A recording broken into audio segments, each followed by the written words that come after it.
All in Sports Network. We love sports. Maybe Fernando Mendoza does not want the Heisman. Hear me out. Okay.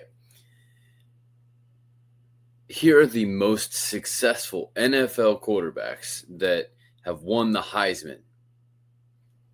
Roger Staubach, Joe Burrow. The rest of the quarterbacks that have won the Heisman have gone on to not have a long or successful or either one career in the NFL. So, from Fernando Mendoza's perspective, maybe he doesn't want the Heisman. Just food for thought. As much as we may be pushing for it, he may not actually want it. Of course, to be fair, I think him and his personality, he doesn't care anyway. He's not about that. I think everyone on that team and just about anyone in college football would care more about the team's success of winning a national championship over a Heisman. So we'll see if they can do that. I'm Kevin, still without Liam. Finals week for him. He'll be back a couple different times this week. We're the Unstable Blues, happy to present All Indiana Sports as part of the All In Sports and Rogue Media Sports Networks. Welcome back in. The first half against Wisconsin was concerning for the Hoosiers. Probably less concerning than A&M against South Carolina. But the Hoosiers came back in the second half in normal form and allowed Alberto Mendoza to spend some time on the field. So let's go all in. Follow us on TikTok and Instagram at All Indiana Sports and on Twitter at All Indy Sports. And don't forget to like and subscribe on YouTube or wherever you get your podcasts. Just to let you know, we've talked about Indiana sports being in the golden era and the golden age where everything is going well. Maybe not for the Pacers right this instant, but Indiana University is currently the only university in the country undefeated in football, men's and women's basketball at the same time. Now, the most important part about that and the most challenging part about that is that there are only 3 schools undefeated in college football right now. So let's get into the Wisconsin game. 10-7.5, but Wisconsin was held to only 23 yards and 0 points in the second half. Needless to say, they made a good rebound. Speaking of which, open goal rebounder and goal setup. If you haven't checked this out yet, oh my goodness, it's amazing. You can shoot it, but if you shoot it, then there's a net behind and comes right back to you. And it even comes right back to you if you score. It's great. Click the link in the description for more. Fernando Mendoza, maybe. 22 of 24, 299 yards, 4 touchdowns, 0 interceptions. And he set the school record for touchdown passes in a single season, passing the former holder of that record from last year, Curtis Rourke.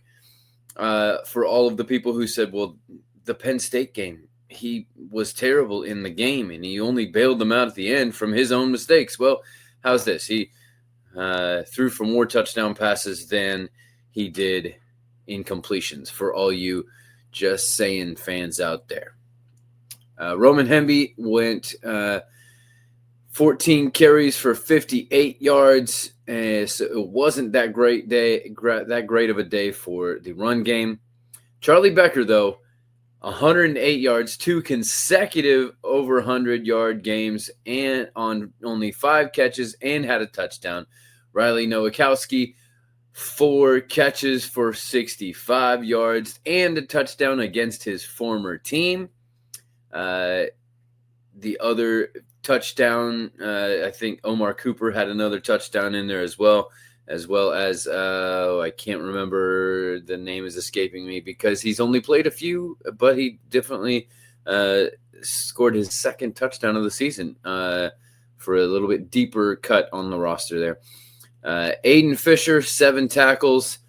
Rolija Hardy, 6 tackles, a sack, a TFL. He was a horror, living in the backfield there. 8 total TFLs as a team. 1 fumble, 1 interception. IU turned both of those turnovers into touchdowns, so 14 points off turnovers. Very important to convert that and basically put Wisconsin to bed. Speaking of which, Joi Baby Sleep Sacks can help you put your little one to bed. Click the link in the description for more. We love sleep sacks for our little ones as they grow up. Even Liam, just don't tell him. This will be a little secret since he's not here. That leads us to our Hoosier player of the game. Now, Charlie Becker, second 100-yard game, filling in for Elijah Surratt, doing even better than Elijah Surratt things. I don't know. But with all of the everything and all the stuff around it, is Fernando this or that? Fernando Mendoza is my player of the game. Brought to you by Underdog Fantasy Sports. Maybe you should take a look at Fernando Mendoza next week as IU plays Purdue. Not next week, the week after. Sorry, the next game for IU.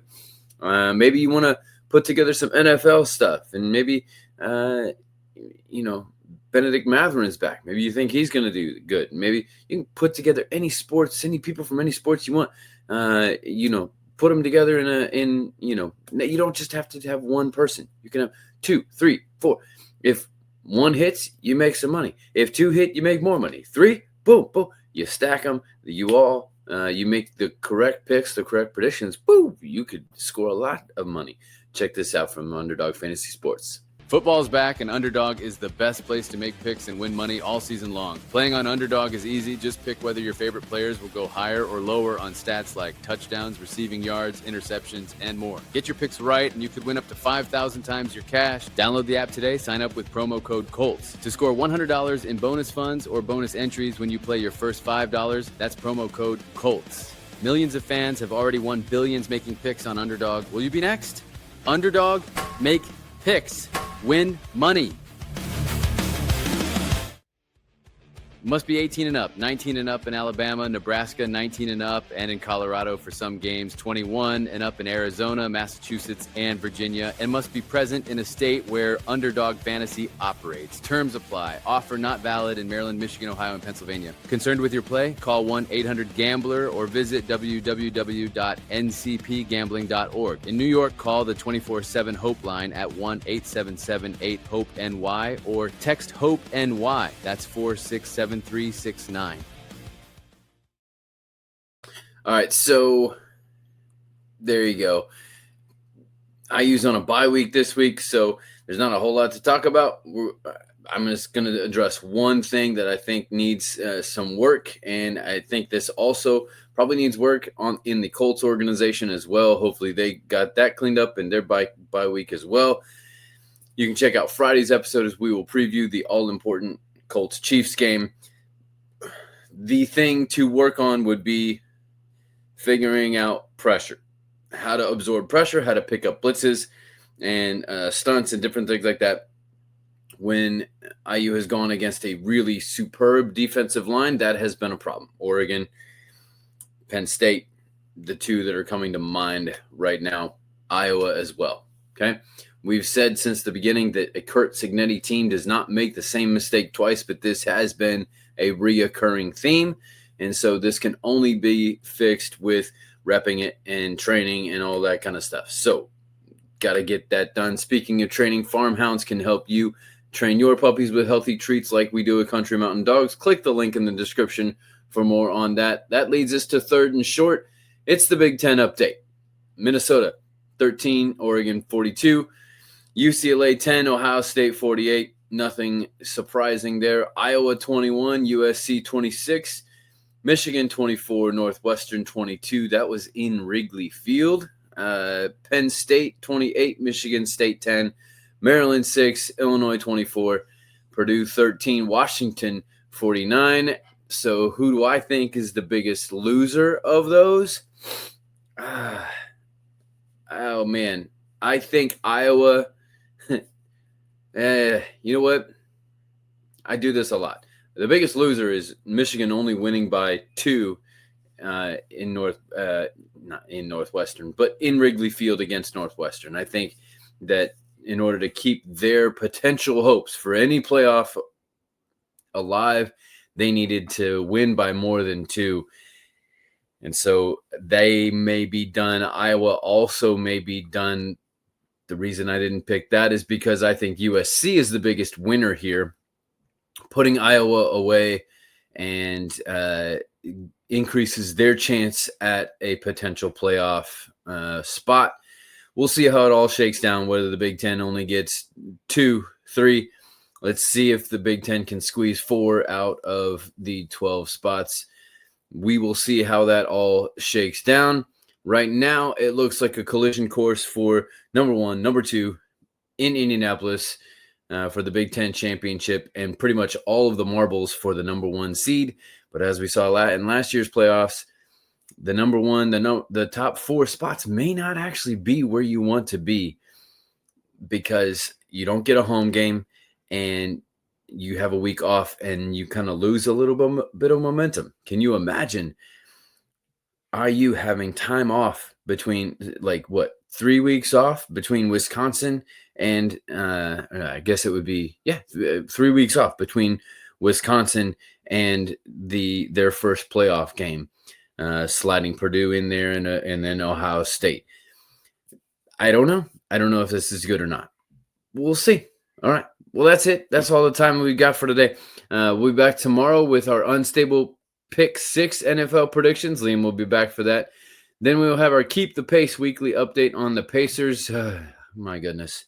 Plus another candy stripe clear out IU basketball episode.